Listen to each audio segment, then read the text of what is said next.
Follow చేస్తానండి. GHMC council సమావేశంలో గందరగోళం నెలకొంది. బడ్జెట్ పై మాట్లాడాలని మేయర్ విజయలక్ష్మి కోరారు. దీంతో సీట్లో నుంచి లేచి నిలబడి కార్పొరేటర్లు నిరసన తెలిపారు.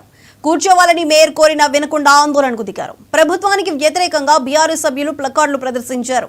మేయర్ పోడియం దగ్గరకు వెళ్లి బీఆర్ఎస్ సభ్యులు నిరసన తెలిపారు. బీఆర్ఎస్ కు పోటీగా కాంగ్రెస్ ప్రజాప్రతినిధులు కూడా పోడియం దగ్గరకు వెళ్లి ఆందోళన చేశారు.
జీహెచ్ఎంసీ కౌన్సిల్ సమావేశంలో గందరగోళం నెలకొంది. బడ్జెట్ పై మాట్లాడాలని మేయర్ విజయలక్ష్మి కోరారు. దీంతో సీట్లో నుంచి లేచి నిలబడి కార్పొరేటర్లు నిరసన తెలిపారు. కూర్చోవాలని మేయర్ కోరినా వినకుండా ఆందోళనకు దిగారు. ప్రభుత్వానికి వ్యతిరేకంగా బీఆర్ఎస్ సభ్యులు ప్లకార్డులు ప్రదర్శించారు. మేయర్ పోడియం దగ్గరకు వెళ్లి బీఆర్ఎస్ సభ్యులు నిరసన తెలిపారు. బీఆర్ఎస్ కు పోటీగా కాంగ్రెస్ ప్రజాప్రతినిధులు కూడా పోడియం దగ్గరకు వెళ్లి ఆందోళన చేశారు.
జీహెచ్ఎంసీ కౌన్సిల్ సమావేశంలో గందరగోళం నెలకొంది. బడ్జెట్ పై మాట్లాడాలని మేయర్ విజయలక్ష్మి కోరారు. దీంతో సీట్లో నుంచి లేచి నిలబడి కార్పొరేటర్లు నిరసన తెలిపారు. కూర్చోవాలని మేయర్ కోరినా వినకుండా ఆందోళనకు దిగారు.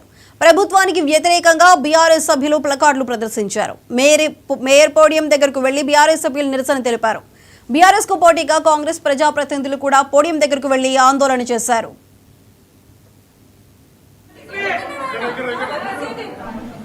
దౌర్జన్యంగా పైకి తీసుకురావడం ఏంటి?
జీహెచ్ఎంసీ కౌన్సిల్ సమావేశంలో గందరగోళం నెలకొంది. బడ్జెట్ పై మాట్లాడాలని మేయర్ విజయలక్ష్మి కోరారు. దీంతో సీట్లో నుంచి లేచి నిలబడి కార్పొరేటర్లు నిరసన తెలిపారు. కూర్చోవాలని మేయర్ కోరినా వినకుండా ఆందోళనకు దిగారు.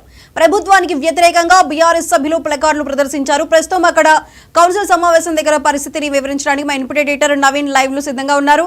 నవీన్, చెప్పండి, ప్రస్తుతం అక్కడ ఎటువంటి పరిస్థితులు నెలకొన్నాయి?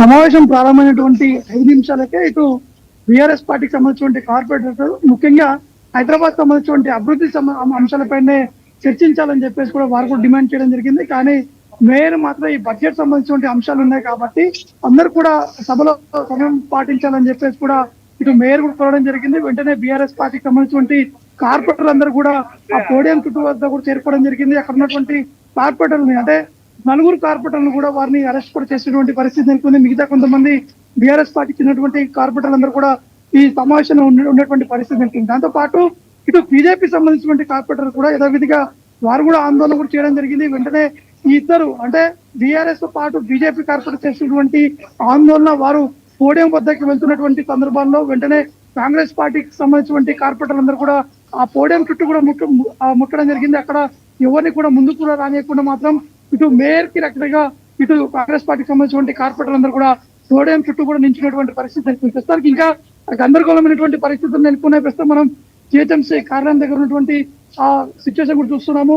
ఇటు బీఆర్ఎస్ పార్టీకి సంబంధించినటువంటి ఎమ్మెల్యేలు కూడా ఇక్కడ చేరుకుంటున్నారు. దాంతో పాటు బీజేపీ పార్టీకి సంబంధించినటువంటి కొంతమంది సీనియర్ నేతలు కూడా ఇక్కడికి చేరుకున్నటువంటి ఆ పరిస్థితి నెలకొంది. దాంతో పాటు ముఖ్యంగా బీఆర్ఎస్ పార్టీ ఇప్పుడు అరెస్ట్ చేసినటువంటి ఆ కార్పొరేటర్ని వెంటనే విడుదల చేయాలి, లేదా పెద్ద ఎత్తున జీహెచ్ఎంసీ కార్యాలయం ముందు మేము ఆందోళన కూడా దిగుతామని చెప్పేసి బీఆర్ఎస్ పార్టీకి సంబంధించినటువంటి ఎమ్మెల్యేలు కూడా చెప్పడం జరుగుతుంది. దాంతో పాటు బీజేపీ పార్టీకి సంబంధించినటువంటి ఆ కార్పొరేటర్లు మాత్రం వారు ముఖ్యంగా రోడ్లకు సంబంధించినటువంటి అంశాలు కావచ్చు, అభివృద్ధి సంబంధించినటువంటి అంశాలు కావచ్చు, ఇటు అనేక ప్రాంతాల్లో కూల్చివేతలు కూడా కొనసాగుతున్నాయి. ఇవి కూల్చివేతలు సరికాదని చెప్పేసి కూడా వారు చెప్తున్నటువంటి పరిస్థితి ఉంటుంది. దాంతో పాటు బీఆర్ఎస్ పార్టీకి సంబంధించిన ఎమ్మెల్యేలు ఇక్కడ చేరుకున్నటువంటి సమయంలో మాత్రం కాంగ్రెస్ పార్టీలో ఉన్నటువంటి ముఖ్య నేతలు కావచ్చు, అంటే కాంగ్రెస్ పార్టీ చెప్పింది ఒకటి చేసింది ఒకటి, ఎన్నికల ముందు ఇచ్చినటువంటి హామీలు వేరు, ఇప్పుడు జరుగుతున్నటువంటి హామీలు వేరు అనే విధంగా కూడా వారు ఆరోపణలు కూడా చేస్తున్నటువంటి సిచ్యువేషన్ నెలకొంది. కాబట్టి మొత్తానికి యొక్క ఉధృతమైనటువంటి వాతావరణం మాత్రం జీహెచ్ఎంసీ ఆ కార్యాలయం దగ్గర జరుగుతుంది. దాంతో పాటు ఇంకా ఈ సభ అనేది ఇంకా కొనసాగుతుంది. అయితే మొదటి 10 నిమిషాలు జరిగినటువంటి సమయంలో మాత్రం వాయిదా పడిన తర్వాత మళ్ళీ ప్రారంభమైనటువంటి వెంటనే మళ్ళీ గందరగోళమైనటువంటి పరిస్థితి నెలకొంది. ప్రస్తుతానికి ఈ యొక్క బడ్జెట్ ను కూడా ప్రవేశపెడుతుంది. Right Naveen, thank you.